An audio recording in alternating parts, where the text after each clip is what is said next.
Hoje nós vamos falar sobre o poder da palavra. Palavra de Deus, a palavra que realmente transforma as nossas vidas. Jó capítulo 34, versículo 3 diz assim: porque o ouvido prova as palavras, como paladar a comida. O ouvido prova as palavras, como paladar prova a comida. A palavra de Deus é poderosa, a palavra de Deus é tremenda. E só quem ainda não experimentou é quem não vai entender do que eu estou falando. Por várias vezes já estive realmente muito carente de Deus, muito frio, e eu não tinha forças para me levantar espiritualmente, não tinha forças motivadoras para me colocar de volta no trilho do fogo, no trilho do avivamento. E então eu encontrei refúgios lendo a palavra. Me voltei para a palavra. Sabe, entrei realmente comendo a palavra, lendo a palavra, meditando na palavra, e rapidamente, todas as vezes que eu fiz isso, rapidamente o poder de Deus voltou para dentro de mim. Porque eu vou dizer uma coisa para você: ou estamos sendo dominados pelo poder de Deus, pelo Espírito de Deus, ou estamos sendo dominados pela carne. E a carne, quando ela começa a nos dominar, ela é influenciável, e ela é influenciada pelo inimigo.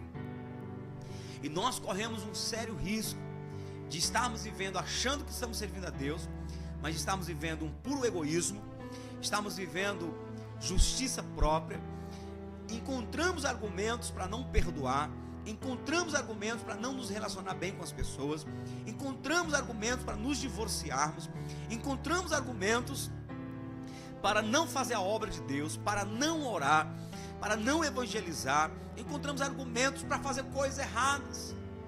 Por quê? Porque a carne é egoísta. A carne, a natureza adâmica, quando falamos a carne, não falamos do corpo em si, mas falamos da natureza adâmica, a natureza caída, a natureza egoísta, a natureza que uma vez contaminada pelo pecado, passou a ser realmente uma natureza em si mesmada, uma natureza que pensa apenas em si mesmo. Essa natureza, ela nos engana de tal maneira que nos leva a viver uma vida pecaminosa, achando que estamos vivendo uma vida boa, achando que estamos vivendo uma vida tranquila.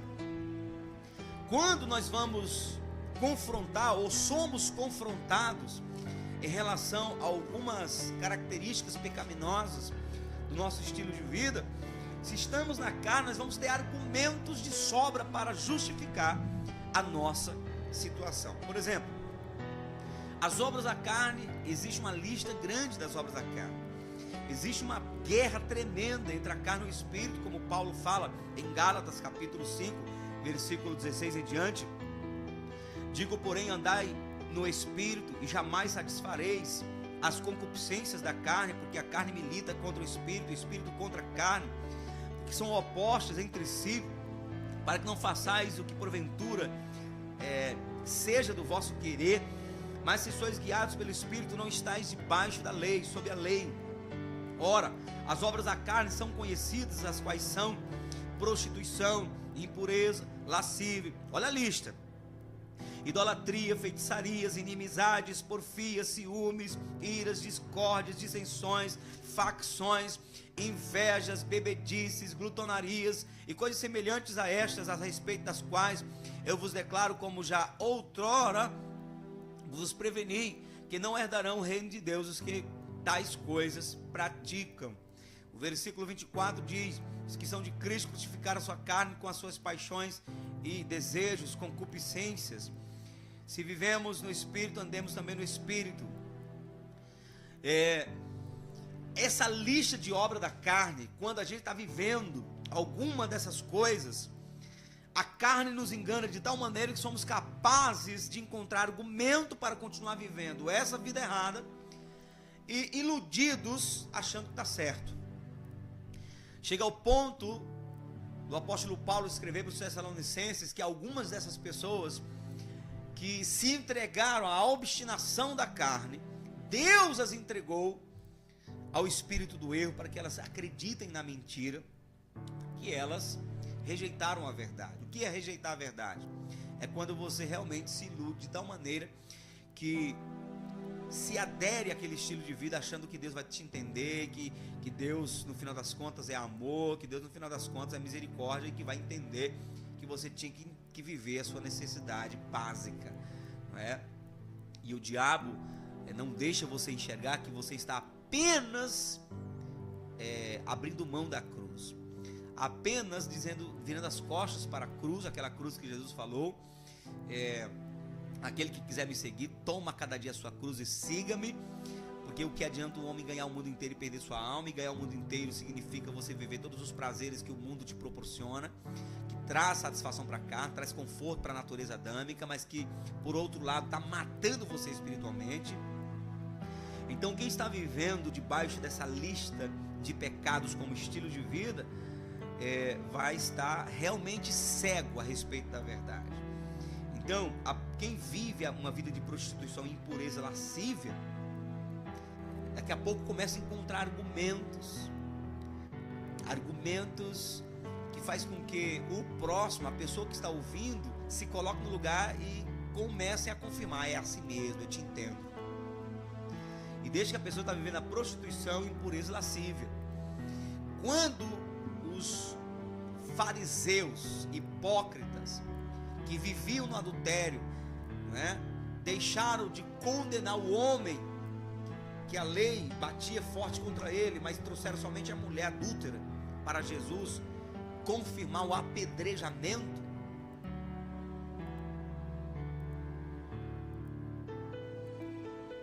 quando eles vieram até Jesus para condenar, o que é que Jesus diz?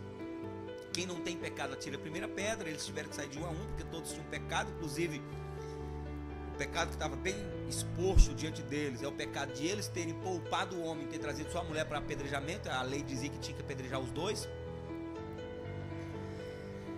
Quando Jesus olha para aquela mulher e pergunta: mulher, cadê os teus acusadores? Ninguém te condenou? E ela disse: não, Senhor. E Jesus imediatamente olha para ela e diz: eu tampouco te condeno, vai, não peques mais. Viver uma vida espiritual é você olhar para trás, mesmo que você um dia viveu na prostituição, na lascívia, na fornicação, agora você não vive mais isso. O apóstolo Paulo deixa claro em Efésios: quem roubava não rouba mais, quem mentia não minta mais, quem vivia na prostituição não vive mais. Mas quem deixa de ler a palavra, de buscar o conhecimento da palavra, começa a entrar por outros caminhos errados e encontra argumento para o seu bel prazer.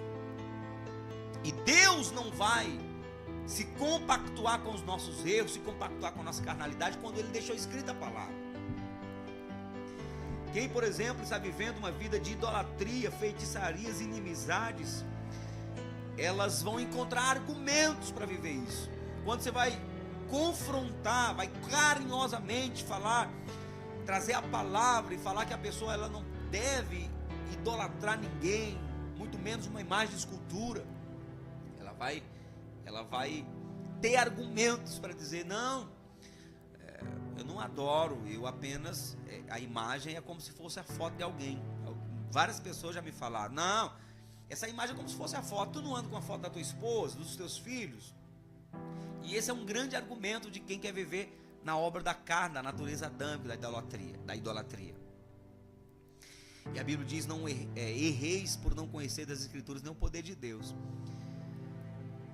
E a resposta que a gente dá naturalmente é: quantas vezes você se benzeu diante da foto do seu filho e da sua filha? Quantas vezes você se ajoelhou e fez uma prece, uma reza ou uma oração na foto do seu filho e da sua filha, acreditando que seu filho e sua filha te vai interceder diante do Pai? E claro, todos vão responder: não, nunca fiz isso. Pois é. Mas se você entrar num ambiente onde tem imagem de escultura, você vai ver as pessoas se curvando, se benzendo diante das imagens, fazendo uma reza, uma prece, acreditando que aquele ato diante daquela imagem vai trazer uma resposta diante de Deus, que aquela figura da imagem, ou que está por trás da imagem, vai interceder. A Bíblia diz que a idolatria é obra da carne, e volto a dizer, não é obra carne e corpo, é carne natureza caída, natureza adâmica. E a lista continua, não é? Fala mais de quê? Ciúmes, Quem geralmente entra em ciúmes vai argumentar, vai estar sempre com a razão. Quem geralmente entra em discórdia sempre está com a justiça própria, porque essa minha discórdia tem uma razão para isso, porque me machucaram, porque fizeram isso e aquilo outro, e argumentos e mais argumentos, e ninguém consegue cumprir a palavra que nos ensina a perdoar, que nos ensina a recuar, que nos ensina a caminhar a segunda milha, que nos ensina a tratar o irmão, não é? Apreciar os irmãos como se fossem maiores do que nós, enfim. A obra da carne é terrível, dissensões, facções, a inveja, quando você vai trazer a palavra a respeito da inveja, mesmo que a pessoa esteja ali diante de uma situação que caracteriza que ela realmente ela realmente caiu no pecado da inveja, no sentimento da inveja, mas ela vai dizer, não, eu não tenho inveja, não é inveja, ela vai argumentar. Bebedice, a Bíblia fala sobre o alcoolismo, não é? A bebedice, que é a bebida alcoólica. A Bíblia diz que os bêbados, né, não herdarão o reino de Deus. Mas alguém vai sempre argumentar, não, Jesus transformou água em vinho. Eu estava falando na igreja outro dia sobre isso, que eu creio que não havia álcool naquele vinho. Aí você pode dizer assim, tá, mas não está dizendo que não tinha álcool, está dizendo que era vinho. Mas também não está dizendo que tinha álcool, porque o vinho daquela época tinha um vinho mosto, que era um vinho vinhado de muito tempo, que realmente compunha álcool, tirava a mordomia da mente das pessoas, né? Elas se embebedavam, e tinha o vinho, que era o suco apurado da uva, que era um bom vinho. E o mestre de sala, ele reconheceu que era o bom vinho. Agora, olhando para a palavra, porque quando você vai ver a Bíblia, quando você vai ler um texto da Bíblia, você não pode ficar só preso naquele texto, você tem que trazer o contexto para realmente comprovar que aquela palavra é aquilo mesmo. Você interpreta a Bíblia com a Bíblia, uma regra da hermenêutica. Então, vamos lá. Jesus não pecou. A Bíblia diz que em tudo Jesus foi tentado, mas não pecou. Se Jesus não pecou, e pecar não é somente você praticar o ato do pecado, mas você também ser instrumento do pecado. Por exemplo claro aqui, uma mulher descomposta, mulher que passa por aí descomposta, ela estava usando uma roupa sensual que atrai o olhar dos homens. Ela em si não está pecando por usar aquela roupa, mas ela está sendo instrumento do pecado para despertar pecado na vida de outras pessoas. Então, ao ser instrumento do pecado, ao ser um instrumento de cobiça, ela está então pecando. Ela está pecando. Ela não está cometendo um ato de pecado, mas está sendo instrumento para fazer os outros pecarem, então está pecando.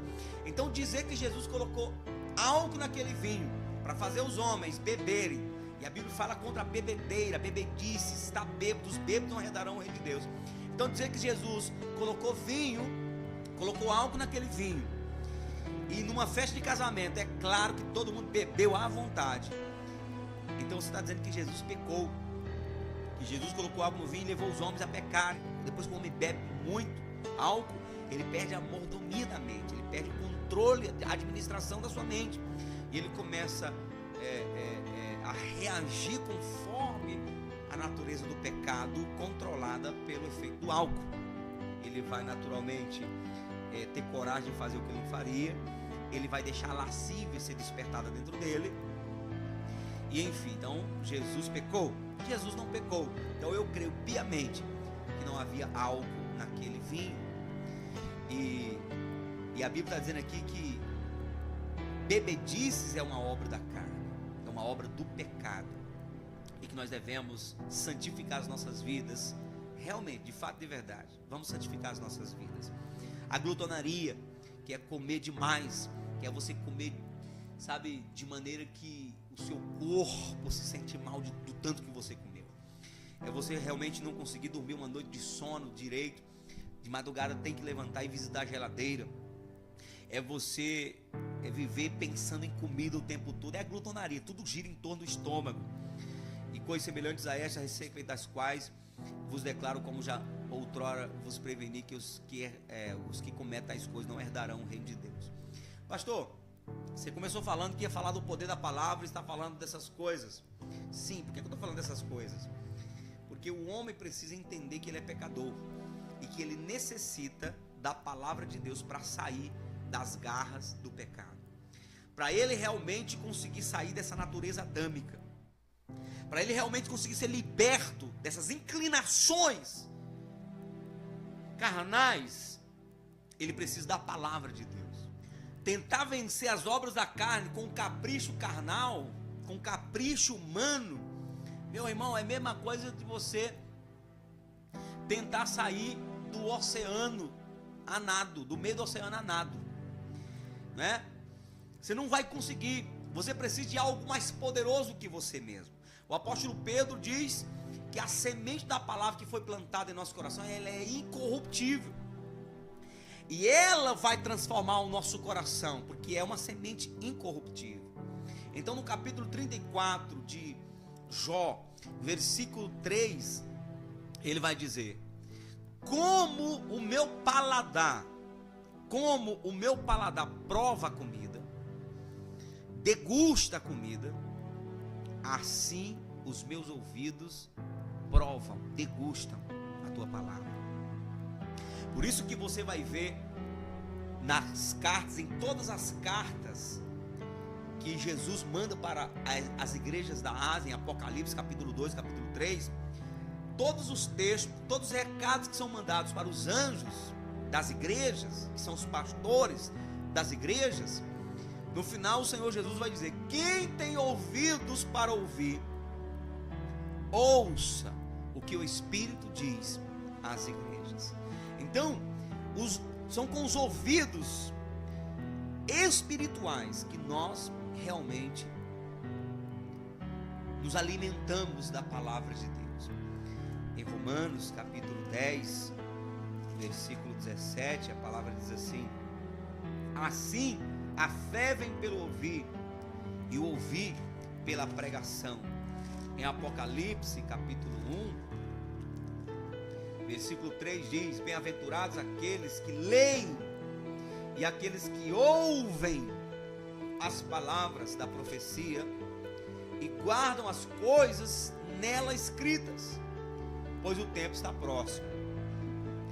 Nós precisamos da palavra de Deus para a nossa vida, para o nosso coração, assim como o nosso corpo precisa da comida. Se você parar de comer 1 dia, 2 dias, 3 dias, 4 dias, você vai morrer, a não ser que você esteja jejuando.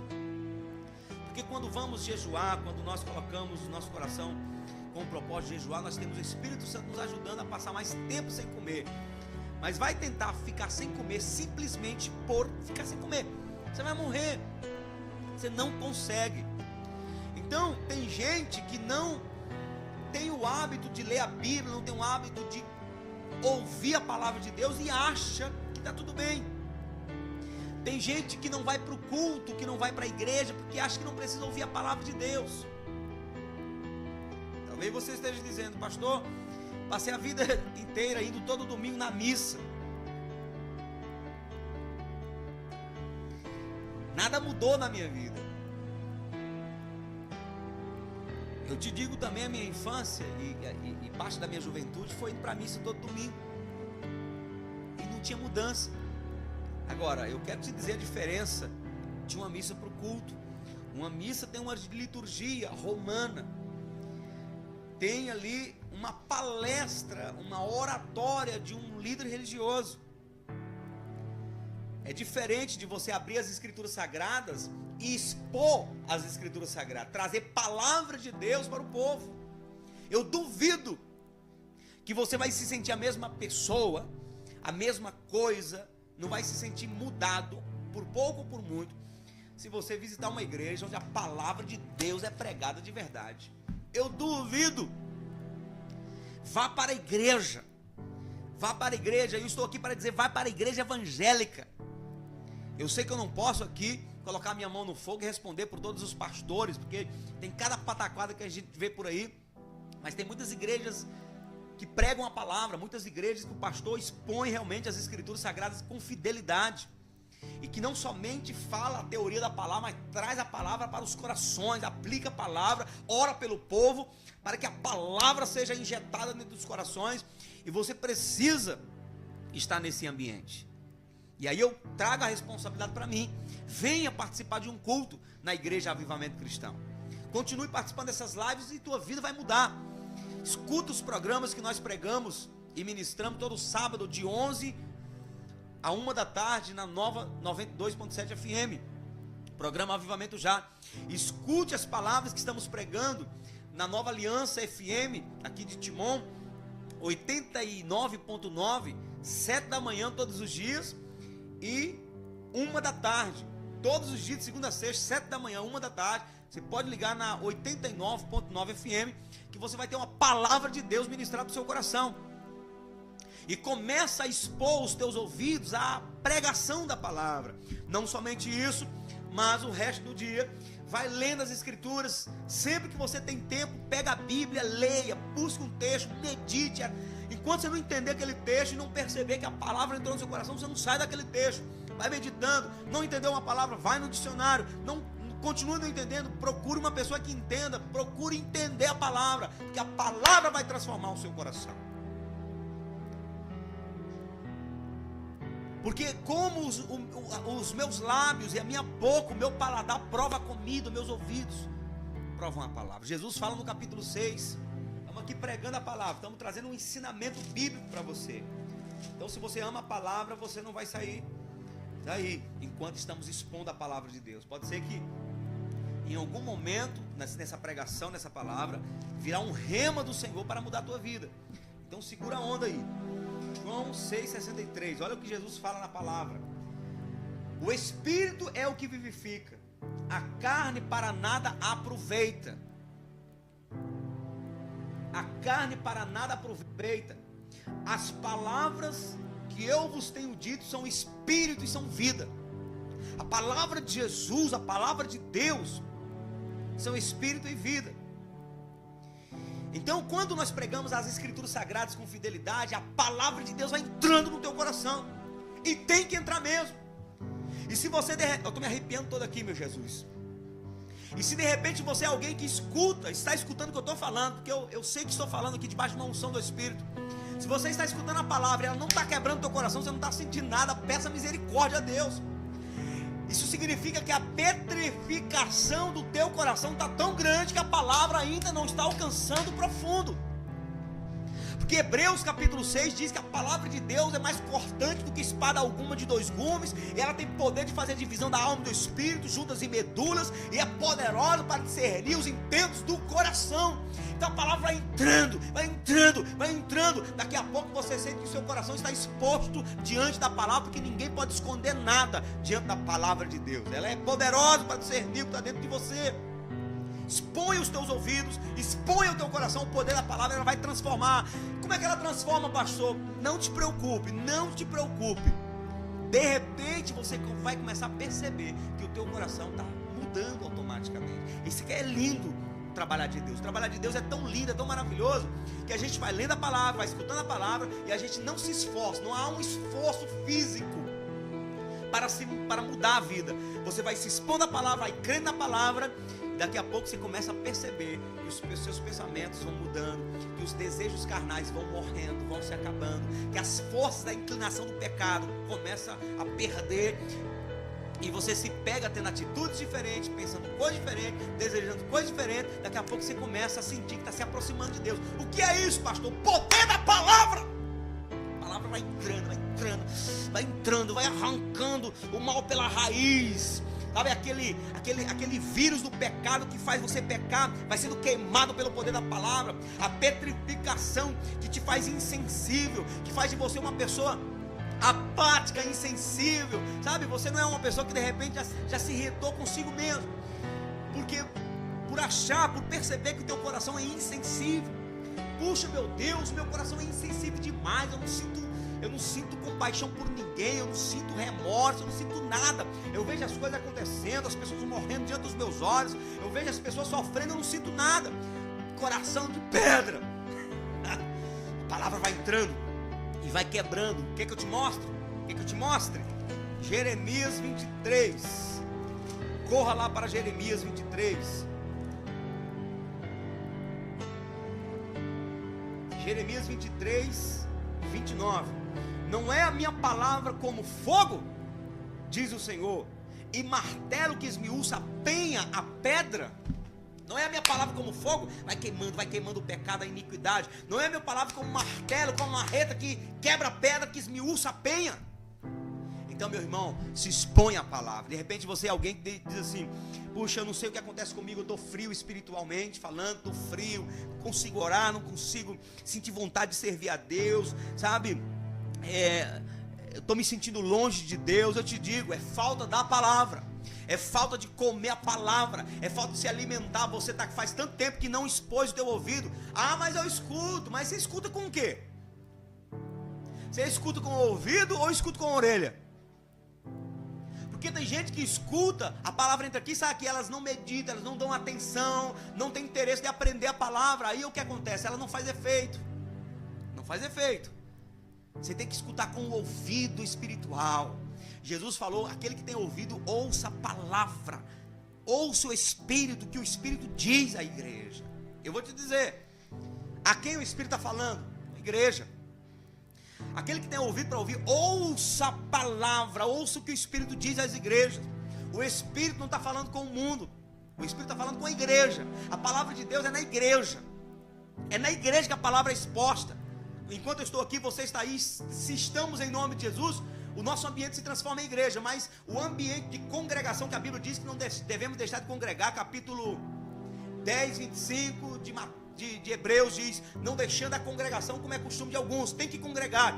Então você não pode viver sem a congregação, não pode viver sem um ambiente de igreja, porque o Espírito Santo está falando com a igreja. E quando o Espírito Santo fala com alguém lá fora que não está no ambiente da congregação, ele imediatamente pega no colarinho dessa pessoa e traz para a igreja, porque o ambiente onde Jesus está falando, onde o Espírito Santo está falando, é na igreja. Se você é alguém que está desigrejado, alguém que acha que pode servir a Deus sem um ambiente de congregação, você está errado. A Bíblia diz que você tem que congregar. Existem duas coisas que é impossível de se fazer sozinho. Uma delas é casar. Ninguém casa sozinho. Você já ouviu alguém chegar para você e dizer: rapaz, agora estou aliançado, eu me casei. Com quem? Com ninguém. Não existe isso. Assim também é impossível você ser parte do corpo de Cristo sem fazer parte de uma congregação, sem fazer parte do corpo. É a mesma coisa do dedinho do corpo pular do seu corpo e dizer: agora você, dedo sozinho, eu não vou fazer parte do corpo. Isso é mentira. Tem que participar da congregação. E o Espírito está falando à igreja. E se você está fora da igreja, e se o Espírito Santo está falando com você, pode ter certeza que a primeira coisa que ele vai colocar dentro de você é o desejo de você voltar a congregar, porque precisa congregar, senão você vai morrer. Quem não congrega, quem não faz parte da igreja, quem não está escutando a palavra do púlpito, que Deus ungiu um líder para falar, ele meditou na palavra, ele orou. Eu acredito que é assim, não é? Todo pastor, todo pregador que se preze, realmente deve ouvir o que Deus quer falar com a igreja, deve realmente receber a palavra de Deus na oração, no jejum, na meditação da palavra, e Deus vai falar. Então, alguém meditou, alguém estudou a palavra, alguém orou pedindo a Deus para falar com a igreja, e ele vai para o púlpito e libera a palavra, e você vai estar lá ouvindo a palavra, e aquela palavra será nutrientes para você, aquela palavra será vitamina de Deus para você, aquela palavra será pastos verdejantes para você, aquela palavra será direção de Deus para você, aquela palavra será resposta de Deus para você, aquela palavra será remédio para curar as tuas feridas, aquela palavra será mapa de Deus para você, aquela palavra será luz de Deus para você, lâmpada para os meus pés e luz para o meu caminho. A tua palavra, Salmo 119, 105, aquela palavra será marreta de Deus para quebrar o teu coração, aquela palavra será ferramenta de Deus para santificar a tua vida. Jesus mesmo falou: Pai, santifica-os na palavra. Na verdade, a tua palavra é a verdade. Aquela palavra será barco de Deus, navio de Deus para salvar a tua alma, a arca de Noé para salvar a tua alma. Tiago diz que nós devemos ouvir a palavra com mansidão, porque ela é poderosa para salvar a nossa alma. Aquela palavra será a ferramenta de Deus para aumentar a tua fé. A fé ouvir a palavra de Deus. Aquela palavra será estrutura de fé para embasar a tua casa espiritual. Jesus falou no capítulo 7, versículo 21 em diante, 22, 24 em diante de Mateus, quando o Senhor Jesus fala: aquele pois que escuta as minhas palavras e põe em prática será semelhante ao homem prudente que edificou a sua casa na rocha. Vieram os rios, vendavais, as torrentes, combateram aquela casa e ela não caiu porque estava edificada na rocha. Por que estava edificado na rocha? Porque ouviu a palavra e praticou. Aquele que escuta a minha palavra e não pratica será semelhante a um homem insensato, louco, imprudente, que edificou a sua casa na areia. Vieram as chuvas, combateram os rios, bateram contra a casa e ela caiu, e grande foi a sua queda. Sabe por que de repente os casamentos são destruídos? As pessoas, elas caem no pecado, caem nos vícios, elas se aprisionam no pecado, porque elas não têm casa edificada na rocha. Quando o inimigo vem com a tentação, ela cai de patinho. Deixa eu te dizer, querido, a Bíblia Sagrada precisa estar dentro do teu coração. Para estar dentro do teu coração, tem que estar lendo, tem que estar ouvindo. Use tudo que Deus te deu hoje. Deus nos deu um tempo maravilhoso, sabe? Nós estamos vivendo os piores tempos da humanidade e, por outro lado, os melhores tempos da humanidade. Nós temos oportunidades que os profetas não tiveram. Nós temos hoje oportunidade que as pessoas não tiveram, sabe? Eu precisava andar a vida toda para visitar de casa em casa para falar essa palavra, e eu tenho várias pessoas me ouvindo ao mesmo tempo. A tecnologia é uma bênção para a nossa vida hoje. Nós temos a tecnologia nas nossas mãos, nós temos aplicativo de celular, para que a gente, para onde for, está numa fila de hospital, está numa fila, nós podemos então ler a palavra. Nós temos, sabe, audiobook com várias vozes, inclusive de Cid Moreira e de vários outros, que nós podemos baixar no celular ou colocar na internet, e podemos ouvir o Novo Testamento, ouvir a Bíblia Sagrada, passar o dia inteiro ouvindo a palavra de Deus sendo lida por voz de alguém. Nós temos pregações maravilhosas nos canais de YouTube, nós temos tanta coisa boa. E você fica aí buscando coisa de Harry Potter, buscando coisa de Paulo Coelho, buscando coisa de Allan Kardec. Meu amigo, paciência. Deus te deu oportunidades, Deus te deu oportunidades tremendas para você se enriquecer com a palavra, se encher da palavra, e aí você não valoriza. Vai olhar para os chineses, vai olhar para os países muçulmanos, onde o evangelho é proibido, e você vai encontrar pessoas que estão morrendo, pedindo: pelo amor de Deus, alguém me dê acesso a uma escritura sagrada, alguém me dê acesso a uma Bíblia, eu quero ler a Bíblia. As pessoas estão morrendo de fome da palavra de Deus, e elas não têm acesso porque é proibido, e você tem N Bíblias na tua casa e não lê nenhuma. Vamos ler a palavra edifica, a palavra é poderosa, a palavra vai abençoar o teu casamento, vai abençoar a criação dos teus filhos. Ensina teu filho o caminho que ele deve andar, quando ele crescer não vai se desviar dele. Alguém disse que para termos um reavivamento, precisamos de um reabibliamento. Nós precisamos comer a Bíblia, precisamos fazer a palavra de Deus nossa regra de fé, nosso alimento diário. Como prova meu paladar a comida, meus ouvidos provam a tua palavra, Deus. Vamos provar a palavra, vamos comer a palavra, vamos fazer da palavra de Deus o nosso alimento diário. Acorde já lendo a Bíblia, vai dormir lendo. Oh, meu Deus do céu. Vamos ler a palavra de Deus, vamos valorizar a palavra de Deus, porque parte do peso de julgamento que Deus vai trazer para o Brasil passa por isso, pela oportunidade que Ele tem dado para essa nação de ter liberdade de expressão religiosa e não viver essa oportunidade que Deus tem dado. Existem pessoas que estão trocando páginas da Bíblia em países. Tem alguém que está com a página do capítulo 1 de Mateus, o outro está com o capítulo 2, capítulo 3. Eles ficam trocando as páginas, os capítulos, para que todos tenham acesso a uma página da Bíblia. E nós temos 66 livros. E você que é católico ainda tem 7 livros a mais.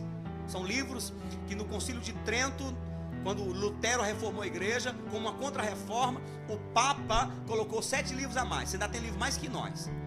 Se você for para o inferno, se você não seguir as escrituras sagradas, não vai colocar culpa em Deus. Você tem uma Bíblia na sua mão, leia e Deus vai te revelar o caminho.